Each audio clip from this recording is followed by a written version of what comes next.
see, I'm not over 6 feet tall, so I'm not Beto, but I have the honor of serving South Texas College as its Board of Trustees chairwoman.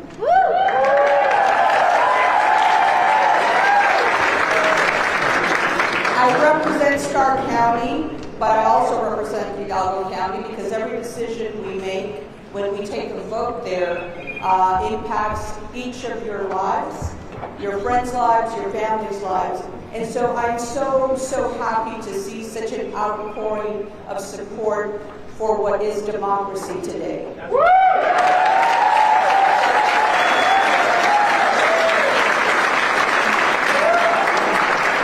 So if you know anything about elected officials, you never give them a microphone because they tend to go long. But I have the honor today of recognizing, before we start the program, 2 elected officials that are joining us. And if we missed you, please raise your hand to be recognized.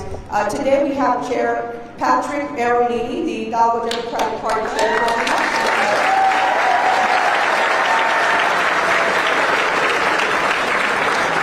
We have District Judge Fernando Mancias. Yeah.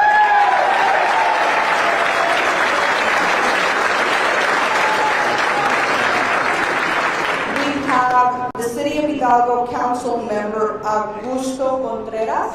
Yes, sir.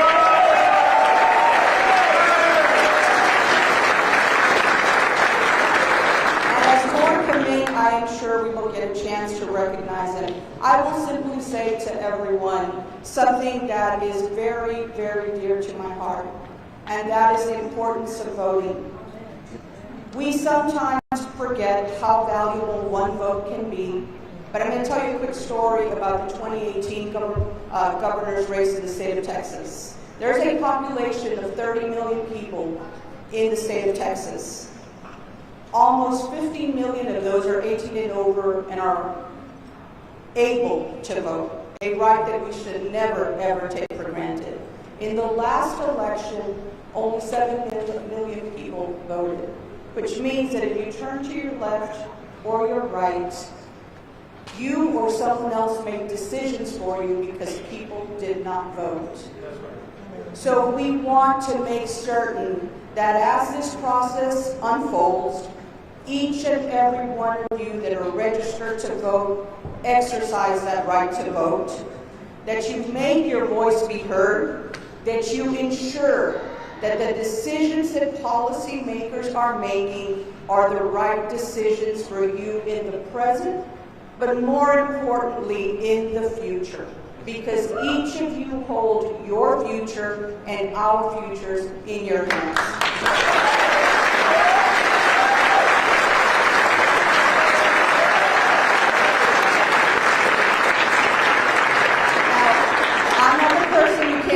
Listen to or see, but we have a wonderful surprise to you. One of our students is going to introduce the man of the hour, so please enjoy yourselves. Please act accordingly. Silence your phones so that you can be respectful of everyone's time and you get an opportunity to be able to let everyone hear. Thank you again for joining us and welcome to South Texas College.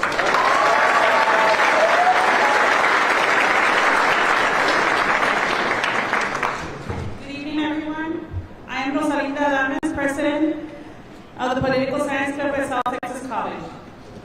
First, let me remind you that there will be an important election in November of this year, which includes the office of the governor of our state. I want to appeal to you to be engaged and learn about the candidates and their positions on issues and the problems facing our state. In that light, the Political Science Club is happy to welcome one of those candidates to our campus, Mr. Beto O'Rourke, the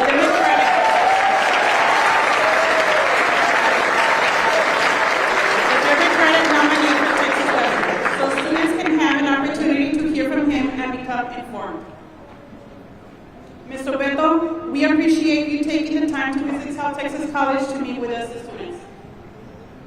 Before I hand over to you, I would also like to recognize the South Texas College board members. Thank you for coming.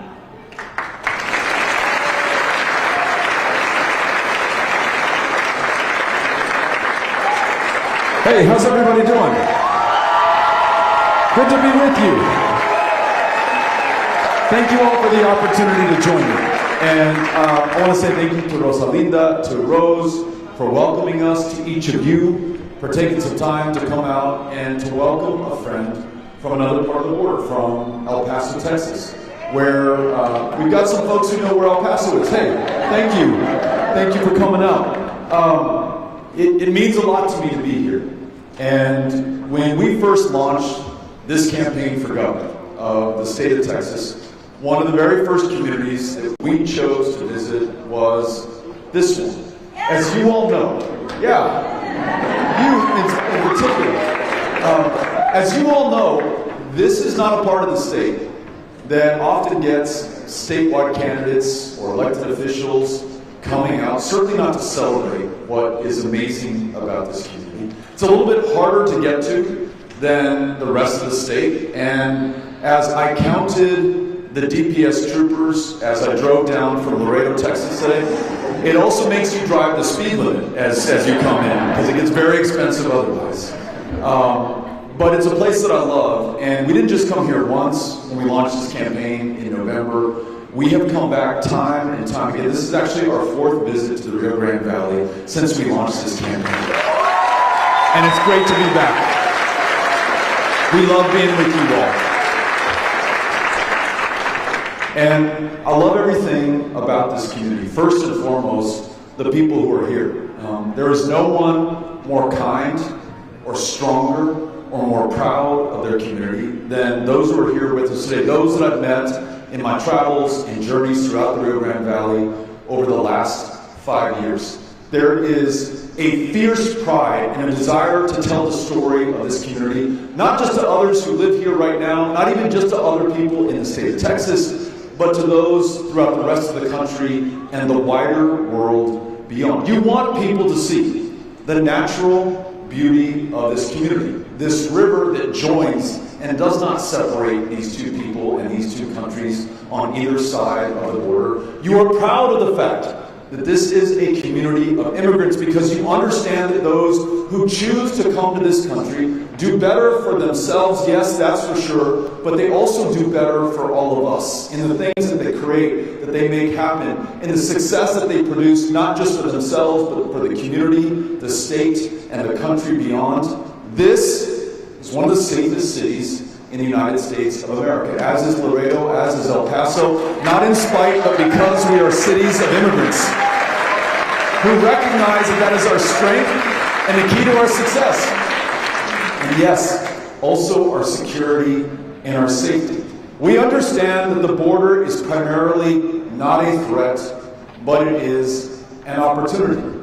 And we know that from what we create in this community, from the arts and the culture and the music and the world-class education that we get right here in this institution. We know it in the trucks that cross in from Mexico that bring the food and the consumer goods and the auto parts and the things that our national economy depends on. More than 6 million jobs across the United States of America depend on what crosses in through our ports of entry, say at the FAR Reynosa Bridge, or in Laredo, or El Paso, or other ports of entry here in the state of Texas. More than 600,000 jobs throughout the rest of the state depend on what we are doing right here in this community. And though we never get our fair share of the resources, or the money, or the attention, or the focus, we still carry more than our fair share of the load and contribute far more than we ever get back from the state or receive from other parts of the country. And we're rightfully and understandably proud of that. But here's what we cannot stand, what we will not accept, and we will not take, and which I will not allow to happen when we win this election and I become your governor after November 8th of 2022.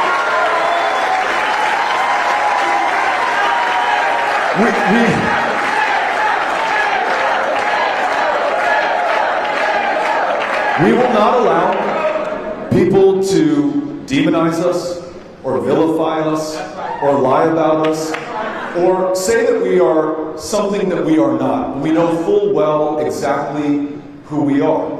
When they see us only as a problem and as a security threat, you start to get things like walls and the activation of 10,000 members of the National Guard who are deployed not to fight a war far, far away or to respond to a hurricane or a natural disaster in this state, but to sit in those Humvees along the side of the highway, part of a solution in search of a problem. You get things like part of a border wall that is more like a public art installation project than it is anything else. You know, the part of the wall that Greg Abbott put in, I think, was as wide as this room. You can go on this side of the wall, you can go on that side of the wall. But, hey, if he wants to look tough when he comes down to the Rio Grande Valley or to South Texas or to the Texas-Mexico border, well, I guess that's what he has to do. You get things like 100% DPS inspections on all northbound truck traffic through our international ports of entry. Now, I don't know that I need to tell anyone about what that does to our economy here, but just give me the privilege of repeating this for those who may not be on the same page. All that trade that comes through our ports of entry, that supports all these millions of jobs throughout the country, it's only possible when we have the flow of safe and legal truck traffic in through our ports, with Greg Abbott stopping literally every single truck for an unnecessary safety inspection. Under the guise of public safety and security, though those DPS troopers cannot look into the cargo holds for illegal drugs or human beings who are being trafficked, he's able to maybe score some political points for those who are persuaded by those kinds of theatrics, but he is killing this border economy. He is destroying jobs throughout the state of Texas at a time that we already have way too much inflation. Having those trucks sitting and idling on the bridge, crossing once every 3 days instead of 3 times in 1 day, that's a supply chain problem right here of his making. That's more inflation that the governor of Texas is causing. And when you would go into the grocery store and see higher prices for everything that you want to buy, from bacon to produce to anything else that allows you to feed yourself and your kids, you have one person to blame, and that is Greg Abbott. That's what happens when you see the border as a problem. That's what happens when you see us as a threat. That's what happens when you describe us as something that is going to come and get the rest of the state. And beyond the jobs that it costs, the inflation that it produces, the supply chain problems that it exacerbates, it can also turn deadly. And I gotta tell you this, and it is tough to talk about, but it's important that we all understand. When you have a governor like the one that we have today, who talks about invasions of immigrants who are coming here to get us, when he says, as he did in 2019, we must defend ourselves, people of Texas, and then says this, we must also take matters into our own hands, you better believe that people are listening to him. There was a guy in McAllen, Texas, North Texas, who heard the governor and heard the former president using those same words about invasion and infestations and the rapists and the criminals who are coming to get us from Mexico. And he took an AK-47 and he drove it 600 miles to El Paso, Texas. And he walked into a Walmart in my hometown on the 3rd of August in 2019.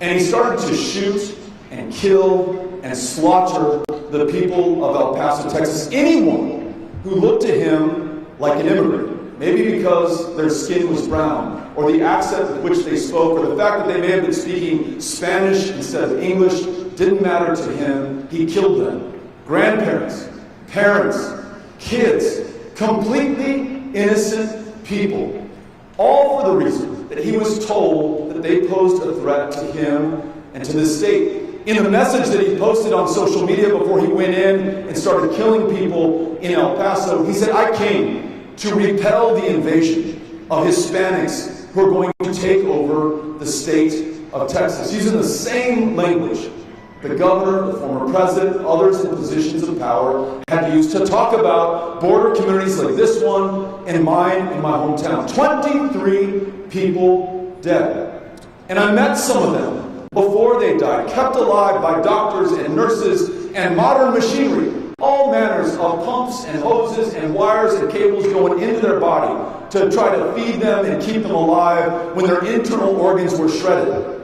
by the high-impact, high-velocity rounds that came out of that AK-47.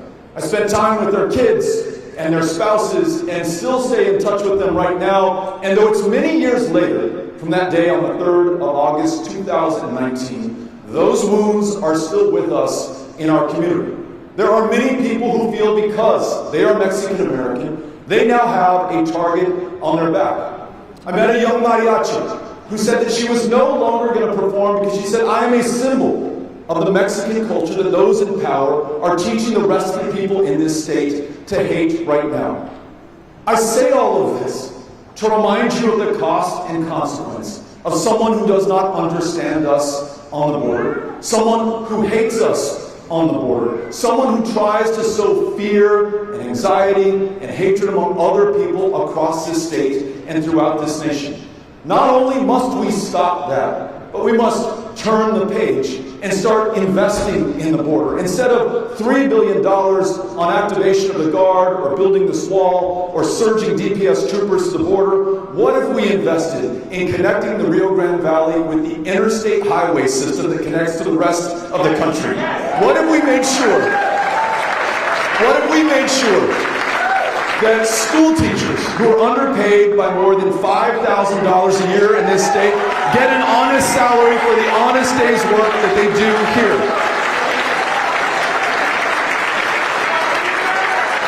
What if, in a state that is the least insured in the nation, here we sit and stand in the least insured part of that state, where the largest provider of mental health care services is the county jail system, where there are people among us who are dying of diabetes, although insulin has been around for more than 100 years and is incredibly cheap to produce, but for the lack of insurance, they will succumb to that at an early age because we have not formed the political will to do something about it. What if, instead of scaring people or spending money on solutions in search of problems, we invested in healthcare, expanded Medicaid in the state of Texas, made sure anybody who needs to see a doctor or fill a prescription or see a mental health care provider is able to do that right here in the Rio Grande Valley. There is so much promise, so much hope, and so much potential here. You all know that. You are it right now. I see it every time I'm here. As governor, I want to make sure that we unleash that. I'm going to speak with pride about the people of the border. Those who I live with in El Paso, those kids that Amy and I are raising in my hometown, and yes, the people here. And not just those of us who come out tonight, and I'm grateful that you did, but those I've had the chance to visit with in their communities, in their colonias, who say, hey Beto, lived here in this house on this street for 20 years, it's never been paved, never had a street light. Every time it rains, it floods right here. I pay my taxes, I live by the rules, I follow the law just like anybody else. Why am I treated like a second-class citizen in my own state and in my own country? Well, when I'm governor, I'm going to make sure that the resources of the 9th largest economy on planet Earth, the state of Texas, flow evenly and equitably to every part of the state, including, importantly, the Rio Grande Valley. You have my commitment on that going forward.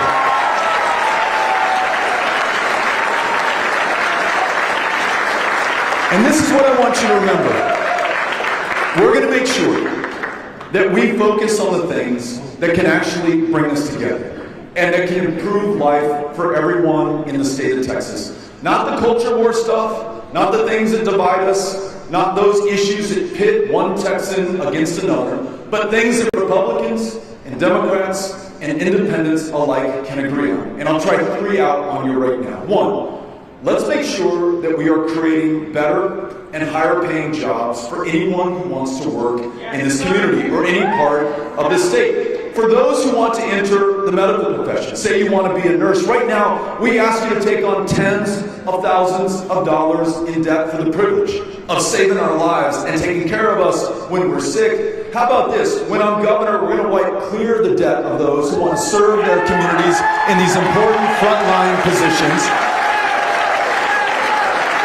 We're going to hire thousands more nurses, especially in underserved communities just like this one. We're also going to make sure that if you're a psychiatrist or a psychologist in a mental health care desert like the one that we're in right here. We want to attract or retain you right here in this community. We will also make sure that we wipe clean your debt in exchange for your commitment to serve this community. We're going to do that right here in the Rio Grande Valley. We're going to make sure that we have more energy jobs. And yes, it's important that we protect the oil and gas jobs we have right now, but we must expand them to include more wind and solar, hydrogen, and geothermal. We could be the world's energy leader on renewable energy that frees us from any dependence on foreign oil in any other part of the planet, that allows our grid to actually function every single day of the year, even when the temperature drops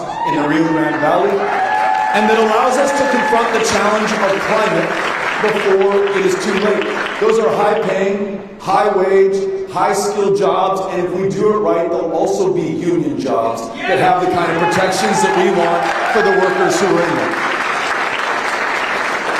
That's the first point. Great job. Point number two, I want to make sure that we have a world-class system of public schools. And yes, it means that we need modern school buildings and the latest in technology. We want to make sure that we have that in every part of the state. But the most important thing, everything else in fact pales in comparison, is that educator. I mean the classroom teacher, I mean the counselor, I mean the school librarian, I mean the support staff, the cafeteria worker, the school bus driver, everyone who makes public education possible. We're going to make sure that we treat them as the professionals that they really are. We're not going to ask them to work a second job to support their habit of teaching our kids in their classroom. We're going to pay them enough so they only have one job, unlocking the lifelong love of learning in those kids. If I were governor right now, we would cancel the STAR test. No more high stakes or high pressure in the lives of these kids or those teachers. And for our retired teachers, those women and men who put a lifetime in the classroom, 30, 40, 50 years, some of them have not had a cost of living adjustment since the year of our Lord 2004. When I'm governor, there is going to be a cost of living adjustment every single year that keeps pace with inflation going forward. We do that, we will be able to attract and retain the best of the best in our public schools, and we will begin to achieve better than our peer states going forward. Public ed is something that all of us, regardless of party affiliation or part of the state, can agree on. Point number three, and last one.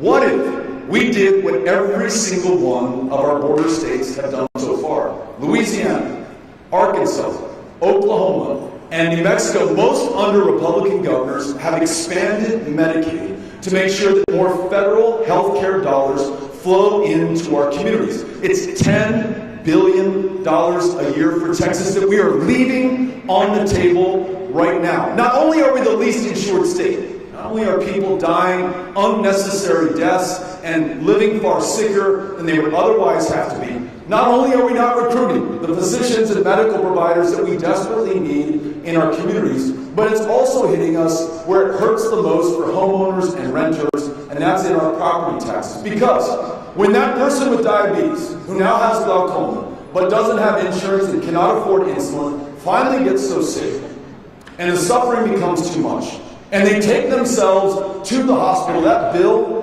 might be $50,000, it might be $150,000, it might be a lot more. But because they have no capacity to pay for it, it doesn't mean that the bill disappears. It just means that you pick it up in a higher property tax bill or higher rates if you're lucky enough to have insurance. When we expand Medicaid, when I'm governor, we're also going to lower your property tax bill. What do you think about that?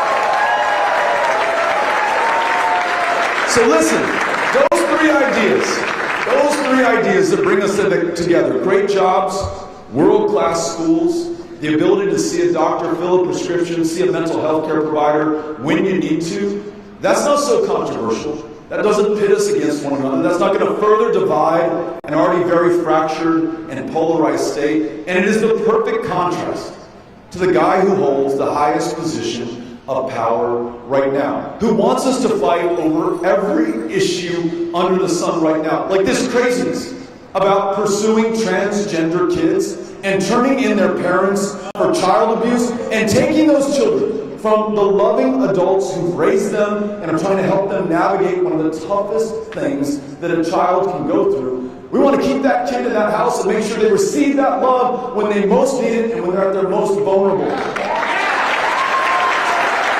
We also want to make sure that we don't distract the people of Texas on things that don't matter, like which kid goes into which bathroom and all that stuff, and focus on the things that do. There are 30,000 kids who are in the foster care system in the state of Texas.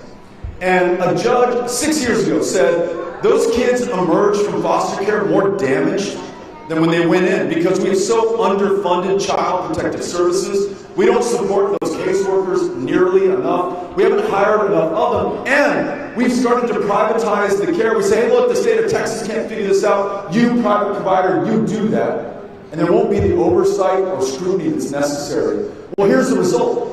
6 years after Greg Abbott was first told about this problem in CPS, the same judge who said those kids go in and leave more damaged than when they went in, she said it's gone from bad to worse. She has found that those kids are sleeping in the CPS offices, under the tables, out in the hallways. She's determined that more than 100 kids in the custody and care of the state of Texas lost their lives just last year in the foster care system. Hundreds more have been trafficked for their bodies, literally rented out while they were in the custody of the state of Texas, all on the watch of the one man who has the power to do something about it. But did he do it? No. He instead decided to focus on transgender children and their parents. It's the same guy who's decided that he's going to attack every single woman in the state of Texas. He may tell you this is about pro-life, maybe at best it is pro-birth, but what it really is an attack on every woman's right to make her own decisions about her own body,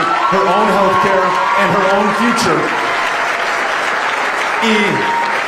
Y además, he's put a $10,000 bounty on the back of anyone who assists any woman in making her own lawful, constitutionally protected reproductive health care decision. The end result, not only are abortions banned in the state of Texas, not only did we have someone in Starr County indicted for murder, for a miscarriage in this state right now.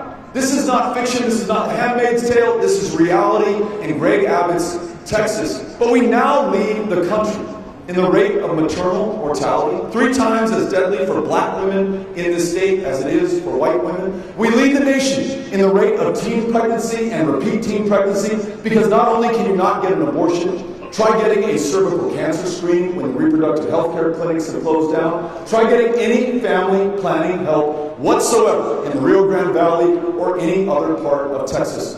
When I'm governor, you can be sure that Texas will guarantee that every woman makes her own health care decisions, decides her own future, makes her own choices. In Greg Abbott's Texas, he refuses to trust the voters with the outcome of the elections. He's literally deciding, choosing who will be allowed to vote going forward. 7 million of our fellow Texans did not vote in 2020. Not because they're not lazy, not because they're lazy or that they don't love our democracy. It's because we have the most restrictive voting laws in the United States of America, and they are targeted at some communities more than they are other communities. There was a 95-year-old veteran who tried to vote in the primary elections that we just had last month. This is a guy who put his life on the line fighting fascism in World War II, defending democracy at home, and had his mail-in ballot rejected not once but 3 times in the state of Texas. If anyone has earned the right to vote, it is that guy, and it is every veteran who swore an oath not to a political party, not to a person in power, but to the Constitution and to this democracy. I'm going to make sure that when we win this, and when I'm governor, there is no obstacle in your way, whether you're Republican or Democrat, in freely and fairly casting your ballot and choosing the representative of your choice each and every single time. But if we're going to do this,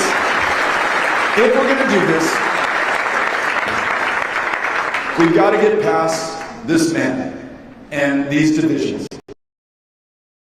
this cruelty and this corruption that we see from Greg Abbott right now. And the only way that we're going to do it is with one another. There is no cavalry riding from outside to our rescue here in Texas. We must accept that we are the cavalry that Texas needs right now. And so in addition to coming out today, for which I am so grateful, and showing up each and every time that we're here, I need us all to do more. In addition to voting and getting our friends and relatives and classmates and colleagues registered to vote, I need you to sign up with us to make sure that we're knocking on the doors of those 7 million, hundreds of thousands of whom live in the Rio Grande Valley, to invite them into this democracy and ensure that they participate in this next election. And wouldn't this be some profound political and poetic justice if the very people targeted for suppression ended up being the margin of victory when we win this thing on the 8th of November, 2022. So, I've got two requests, and then we're going to turn the microphone over to you. Anybody who wants to ask a question, we're going to get as many people into the conversation as possible. Two requests. I mentioned that we're going to have to knock on doors.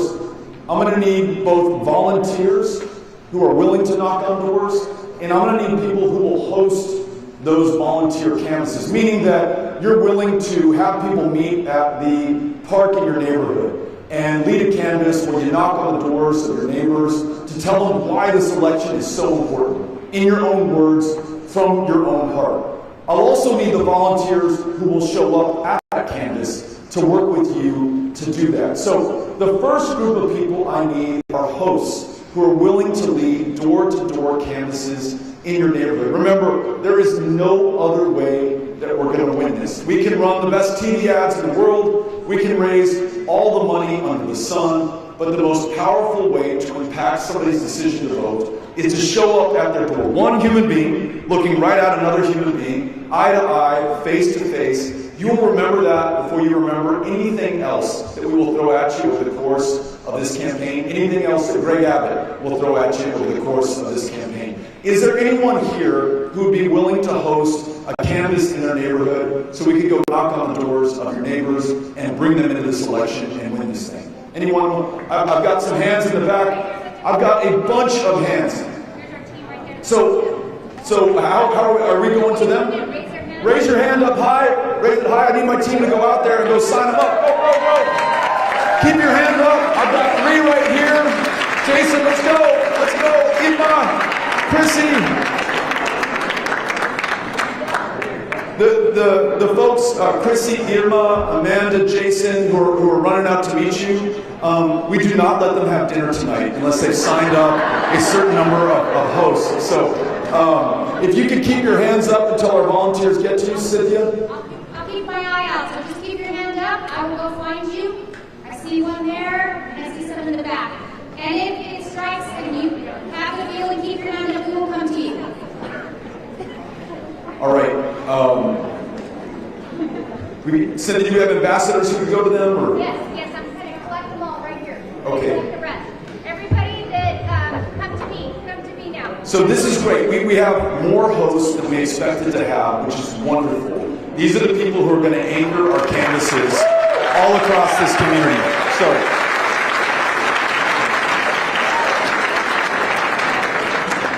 Now, this is the other request I have. Now I need the volunteers who are going to show up to the canvases that these people are hosting. If you are willing to volunteer, there's an easier process. You don't have to raise your hand. You just need to get on your cell phone and you need to text the word Texas to 20377. If you'll do me a favor, if you're willing to volunteer on one of these canvases, text Texas to 20377. Cynthia, is that it? That's it, and we have, if you want to host for us, come right over here. If our team hasn't come to you, come right over here and we will get you signed up. Thank you so much. So we want to thank the hosts. We want to thank everybody who's texted the word Texas to 20377. We will connect you with one of those hosts, and then we'll put you to work, knocking on doors. And here's the beautiful thing.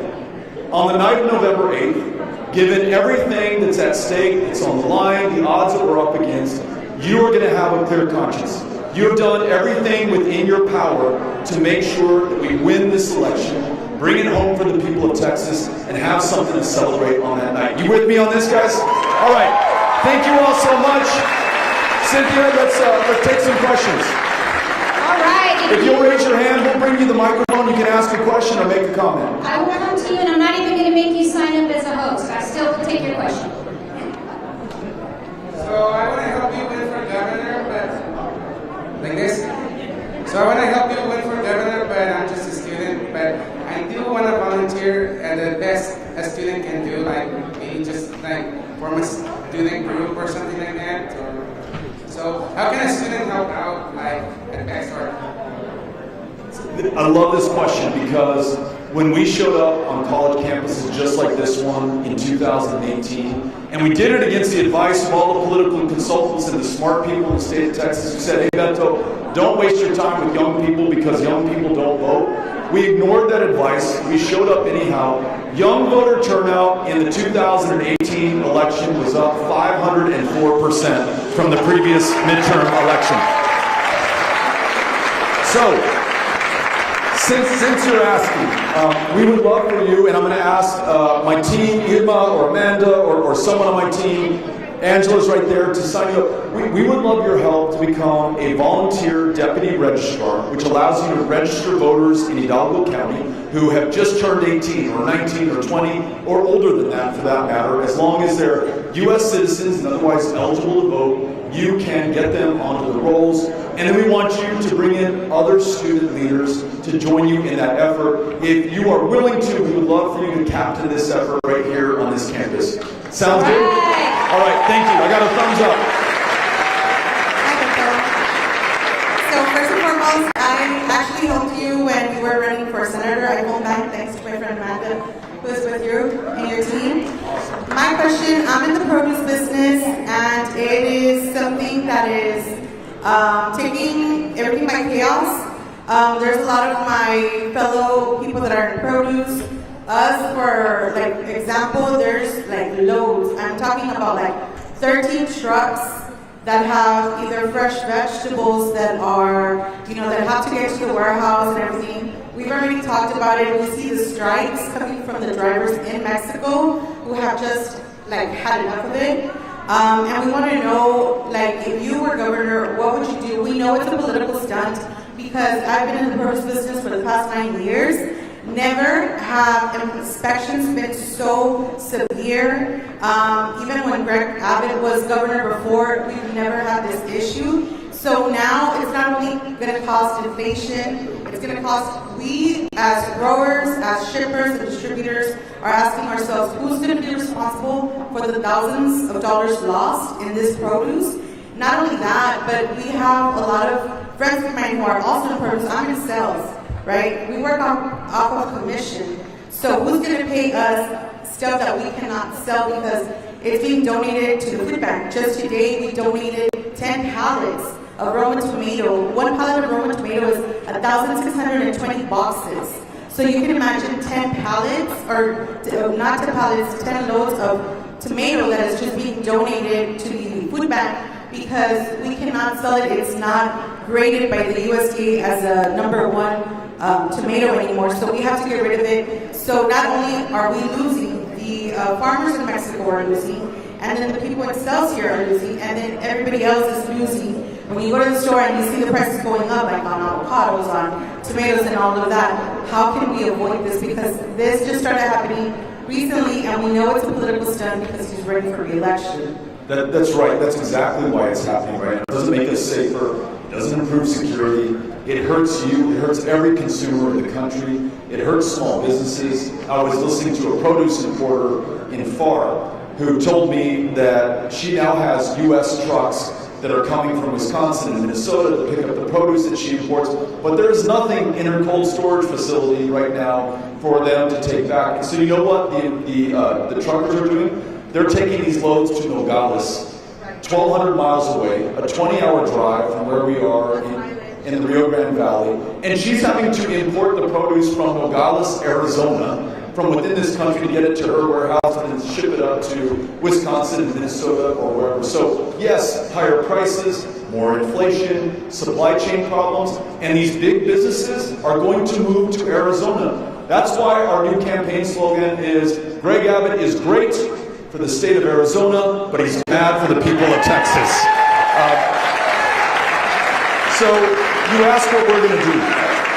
Not only will we not pull a really idiotic stunt like this one, but I want to invest in our competitiveness. So TxDOT, for example, could invest money right at our ports of entry to make it easier for these trucks to get on the interstate system. We can make sure that we speed inspections while still improving public safety and security, but not impeding the competitiveness of this region or your ability to be a small business owner and to hire the people of this community. It's that difference I described at the outset in terms of how we see the border. He sees you as a threat. I see you as our greatest opportunity, and I want to make sure that we invest in that. Thank you for asking. Appreciate it. Well, there, hopefully that's easy. My question is, what would your strategy be to reach more independent and Republican voters, and to let them know that all these bills that are getting passed by these Republican lawmakers are nothing more than manufactured cultural war garbage? That's what I want to know. Great question. You know, the stuff that Greg Abbott is doing, it's hurting a lot of people. I mentioned the kids in foster care. We talked about the parents of transgender kids. We're losing school teachers by the thousands, as he not only underpays them, but he tries to tell them what version of history they're allowed to teach. He wants them to turn in parents. He attacks them as somehow the enemy of the people of Texas instead of literally their greatest saviors in the state of Texas. So in addition to that, he's distracting us from the things that can really bring us together. As he divides us on these issues, we fail to make progress on the big things that I just described, the kind of jobs that we want to create, the kinds of public schools that we want to have, the ability to be healthy and well enough to live to our full potential. So the question is, how do we bring Republicans and independents into this agenda? Well, we do it by going to where they are. And literally for me, that means many of these red and rural communities that are represented by Republicans, and reminding everybody that your public hospital in this rural community that I might be visiting closed down because Greg Abbott refused to expand Medicaid. 24 hospitals in rural Texas have closed down in the last 15 years, more than in any other state. And if you're one of those voters who might be a Republican who lives there, you now have to drive hundreds of miles to see a doctor. You're not going to be able to talk your kids into moving back to that community because there is no hospital there. That's an issue where we can find common ground. Teacher pay and respecting those classroom educators and others who make public education possible, that is common ground with Republicans and independents. These are the kinds of things that can bring us together, not just when I am governor, but importantly, over the course of this campaign. Because as amazing as the Democrats in the room are, we will not win this race with Democrats alone. It's why I hope that we also have independents and Republicans among us right now. We need all of them, and everyone is welcome in this campaign. Thanks for asking the question. I appreciate it. Straight back, right. Thank you. My question has to do with gun reform. So I'm a student here at STC, just like a lot of people here. I'm going for nursing, and I think something that a lot of people can agree on is our generation has become somewhat desensitized towards gun violence, and we hear about shootings all the time. And I know you said with your hometown, I'm sorry about it, what happened with, people who are very,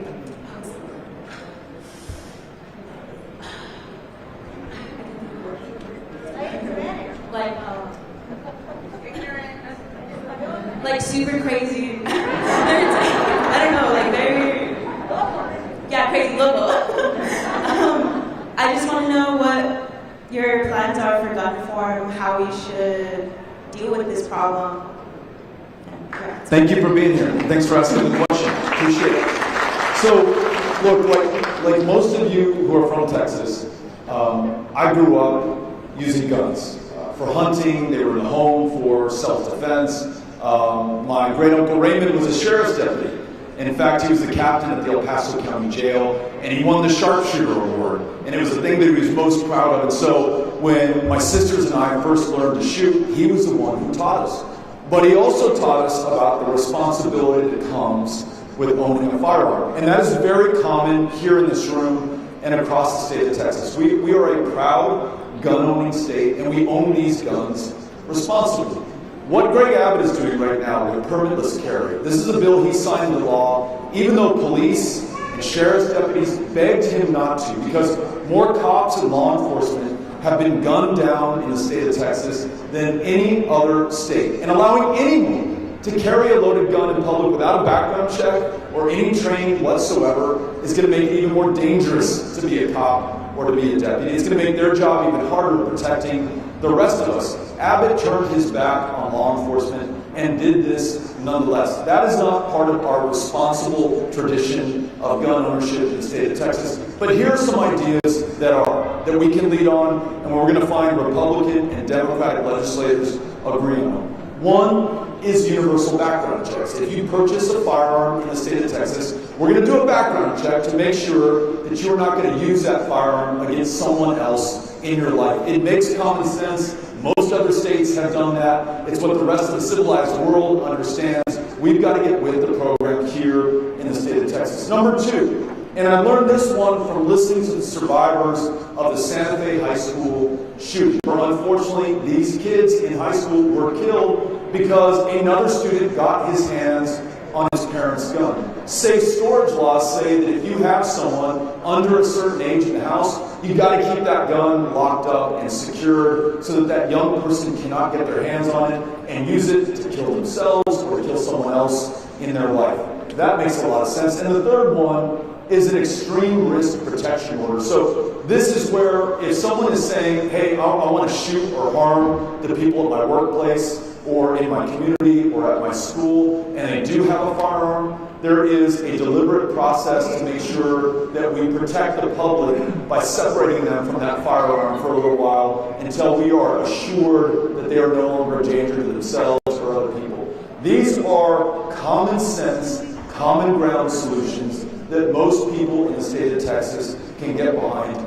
All we're missing right now is the political will to get it done. If we do, that allows us to protect the Second Amendment and also protect the lives of the people of Texas. Thank you for asking the question. Appreciate it. Beto, primero te quiero agradecer, todos hablan español aquí me imagino, que has hecho un sacrificio muy grande con tu familia por defender a nosotros, a los morenos. Yo no veo güeros aquí. I don't see any blondes anymore, but I don't see any blondes in the state of Texas. It's your time, people. You have to rise up to the occasion. Beto is doing it for us. Sir, the first time I went to El Paso was in 1978 as a manager of a GM plant in Matamoros.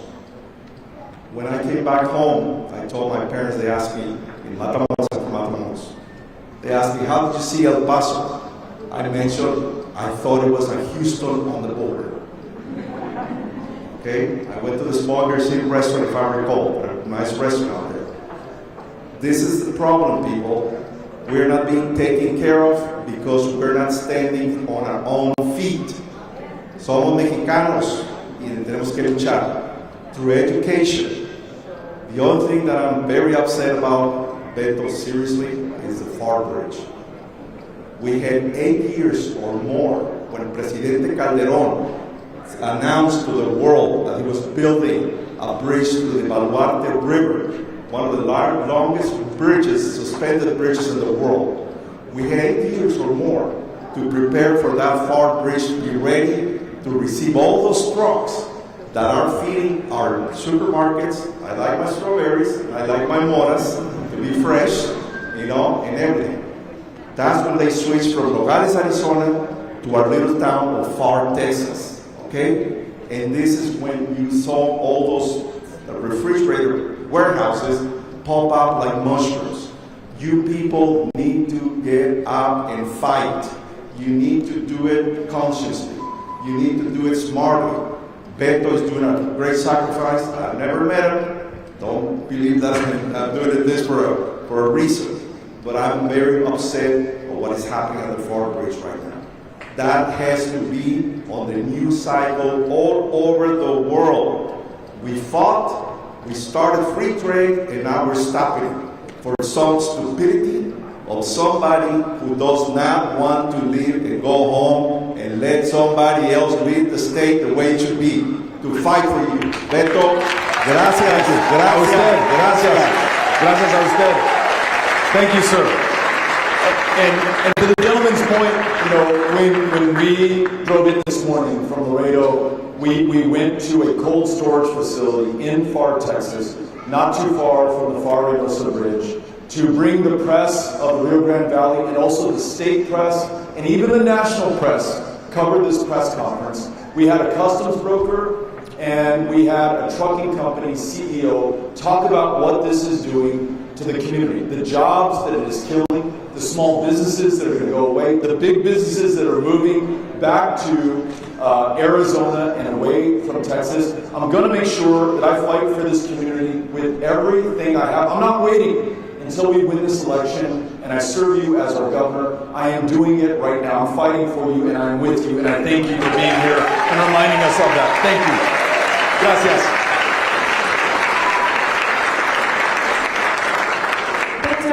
I've been down here for 18 years. This is my community now. I came down here from Georgia to be a nurse in hospital, delivering babies in this community. This is my home. This is the place I love. Sorry, I'm getting a little verklempt here. Because I do deliver babies and because I am a nurse, many things that you've said this evening have really echoed within my heart. Number one, thank you so much for talking about investing in my community here. Number two, thank you for talking about wanting to get more nurses here in our state, especially in the communities like down here where we need more. Number three, thank you for bringing up the hateful SB 8 law and what impact it has on women down here, and that poor woman over in Starr County that spent the weekend in jail just because she confided to her healthcare workers that she had tried to self-induce her abortion because she didn't feel like she had any other choice because she didn't want someone else to get jailed over it. Someone there at the hospital felt that they were compelled to have to report her, and she spent the weekend in jail over something she should have never been jailed over. Now, that all being said, now her name's in the papers, it's made national. You know, her privacy is irrevocably breached. And I know it takes more than just a governor that has his head and his heart in the right place to repeal these kind of laws. But, I mean, what can we do to fight this? Let's do our best to find the common ground among us. And I got a question about how do we bring Republican and independent voters in on this issue of choice. And really, I think it goes beyond choice and pro-life. This is really about power and certain people wanting to have power over women and their choices and their future and their health care in the state of Texas.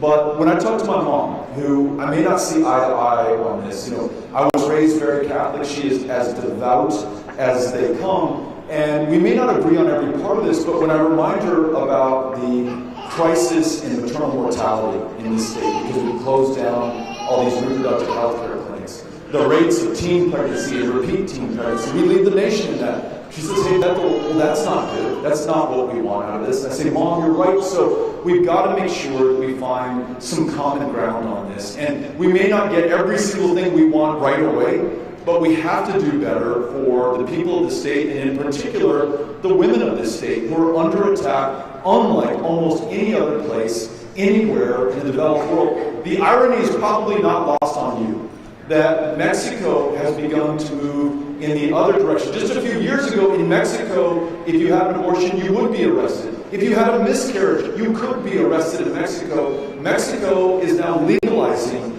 choice in that country as Texas is criminalizing it unconstitutionally right now. We've got to make sure that we do not judge anyone who feels differently than we do. These are strongly, personally held beliefs. We must respect one another in that regard and then seek that common ground. And as you just did, with kindness and compassion and empathy, we share stories like the one of the woman who spent the weekend in jail after a very traumatic experience for her. Nobody wants that for her. I mean, almost nobody wants wants that for her. I certainly don't. You don't. And I bet you most Republicans don't as well. So let's move forward in that way, because winning is important. That much we agree on. But after we win, we've actually got to get these things done. And the only way we do it is by building some common ground. And yes, that means talking to, listening to, and working with Republicans as well as Democrats. Thanks for asking. Okay, we're to your right. Thank you for visiting McAllen, Mr. O'Rourke. I'm student body president here, and I see the picture that Governor Abbott is painting of the border. It's a battlefield, and we're getting invaded. When, as someone from the community, the border community, you know that's not the truth. Recently, Dr. Solis and the Board of Trustees reached out to the Reynosa University to try to create opportunities. We see the border as our nosy neighbor. Sometimes they get on our nerves, but we'd rather have nobody else there because we're there to help each other out. So I appreciate that you're from El Paso and can appreciate what the valley is like. So my question, students here didn't go to college to party. They're here because they're looking to make a better opportunity for themselves. Some of them are single parents trying to make a better opportunities for their family. Some students are now the only breadwinner in their family because their parents got laid off. Again, they're trying to make a better opportunity for their families. So we're all just, and I hate to use this cliche, we're not looking for a handout, we're looking for a handout. You mentioned some of the things you'll do once we clearly proclaim you as our governor. Can you review some of those things that we as students at STC can bank on and say, this is why Beto is our man? Thank you. You got it. You got it. Thank you. I love this. So, beyond the benefit that we're interested in for the students here and students in higher education throughout the state of Texas, I want to begin with why it's important for all of us, no matter who we are. There are more people laboring, working under a living wage in Texas than in any other state. That means, the minimum wage here is $7.25. That means they're working not one job, but two jobs, working not one shift, but maybe three. That means they're on public assistance. That means they're sleeping on their parents' couch, or in a friend's basement, or out on the streets, or in a shelter tonight, even though they are working full-time. The best, clearest way, until we're able to raise these minimum wages and ensure more workplace conditions and elevate the role of unions and the right to organize in the state of Texas, is to make sure that we have the skills to compete for those living wage jobs. South Texas College is one of the best examples in not just this state, but in the United States of America for how to do that. When these students complete their course of education, when they have the necessary certifications and credentials that they need, not only are they earning that living wage job, and that's great for them, and we love that, they're better able to shoulder their fair share of the burden, so everyone else's load is a little bit lighter. But then there's this, and I've heard this from so many students at colleges just like this one. They not only have a job, but they have a career. And they have purpose when they wake up in the morning. They know they're going to a place that they are going to make better by their very presence. They have something that excites them about being alive and where they work and who it is that they work with right now. When you're not working 2 or 3 jobs, you have the luxury to feel that and work that way and contribute even more back to your community. So what can we specifically do? I mentioned a few things. If you want to go into nursing, for example, or other in-demand professions like teaching, I want to make sure that cost is not an object, that we clear your path so that you don't take on debt, or if you're working in one of those professions, we wipe clean the debt that you've already taken on. But in addition, además, I want to make sure that we do this. We are investing in K through 12 education right now in Texas. We need to invest more in those grades, but I want to extend it on either end. I want to make sure that there's full day pre-K in the state of Texas for every kid, and that there is universal community college and associate's degrees for anybody who wants one. We're going to invest in the people of Texas and their ability to get ahead. And some may say, hey, look, Beto, that's an expensive proposition. And maybe it is, but it's a whole lot less expensive than failing to invest in people and in their education. Because when we fail to do that, we end up carrying so many of them, not because they're lazy, not because they don't want to work hard, but because they don't have the education, the credentials, and the skills. We're going to make that happen, and this institution is the example that we're going to use. Thank you for being here, Mr. President. Thank you. First of all, shout out to Mr. Contreras, Professor Contreras, for bringing this out here. My question is, you kind of hit it at the end there with your last response. I'm all, everybody's all about it, free education and all that, but how do you plan to get the money for that? It's got to come from somewhere, and you're planning on taking away or lowering property taxes. So, also, your stance on medical marijuana. Yeah. Thank you for asking the question. You didn't plan this, but these two things are very much connected. So right now, all of us together, we are the state of Texas. We're the taxpayers who pay the property taxes and sales taxes, and through the natural resource wealth, the budget for the state of Texas. We're paying $500 million a year to lock up people for marijuana. That's possession of a substance that is legal in most other states right now. We're locking up veterans who came back from Vietnam with post-traumatic stress disorder, who can be legally prescribed an opioid at the VA to treat that, but who don't want to receive it because they may become addicted to it and they may die from it. But if they want to smoke weed to address their symptoms and make sure that life is a little bit more livable, they are a criminal in the eyes of the law. And in a country that locks up more people than any other nation on the planet, as bad as China and Russia and North Korea are, we lock up more of our own in the United States of America than they do. And this state, Texas, locks up more than any other state in the Union. And so many are behind bars for nonviolent drug offenses. And I got to tell you this, Anglos, Mexican Americans, African Americans, Asian Americans, all use marijuana at the same rate.